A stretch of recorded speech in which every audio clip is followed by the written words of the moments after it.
nome é Clara, nasci em 13 de outubro de 1935. Nasci num período de guerra, da Segunda Guerra Mundial. Meu pai era diretor de núcleo do governo na costa brasileira.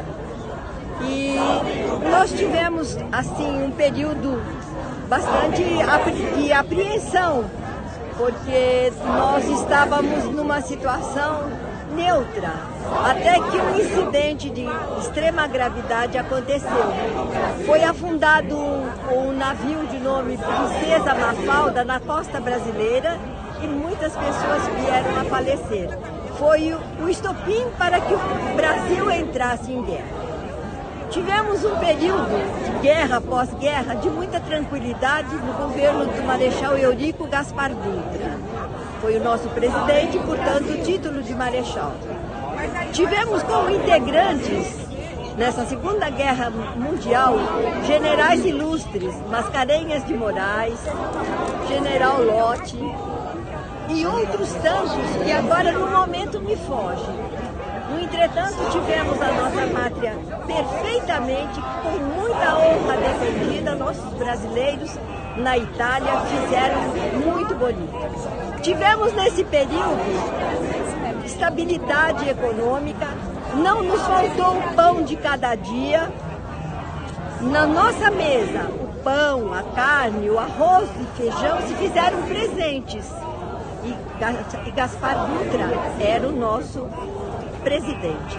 Havia filas, mas isso era o normal, porque as pessoas elas são ávidas em querer prover a sua casa e não pensam no vizinho. Então era uma ordem. E assim nós tivemos esse período. Posteriormente, passando os anos, me formei como professora e fui trabalhar no interior de São Paulo. E nós tínhamos os nossos livros contando a verdadeira história do Brasil.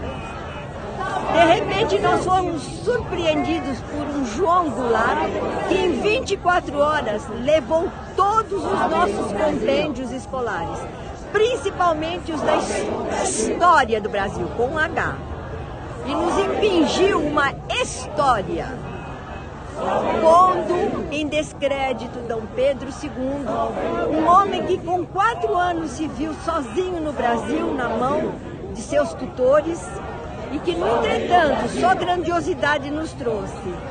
Trouxe faculdades, museus, escola naval, enfim, um brasileiro ilustre que para si, tão só do Brasil, levou um bocadinho de terra para servir de travesseiro quando fechasse os olhos. Impingiram-nos uma história descabida. O Marechal Rondon esquecido, Monteiro Lobato vilipendiado, um Euclides da Cunha, um Gonçalves Dias, um Castro Alves, totalmente afastados das nossas lembranças, das nossas histórias, da beleza brasileira. E daí para cá o que nós tivemos? Uma derrocada total. A perda da moralidade, a perda do amor próprio, principalmente a perda da brasilidade. E nos sujeitamos a porta dentro. O nosso vizinho não existe, o nosso irmão não existe pátria. Não existe pátria. Nós tivemos assim uma falta de brasilidade tal que nos sujeitamos a falar qualquer outra língua, menos muito bem o português.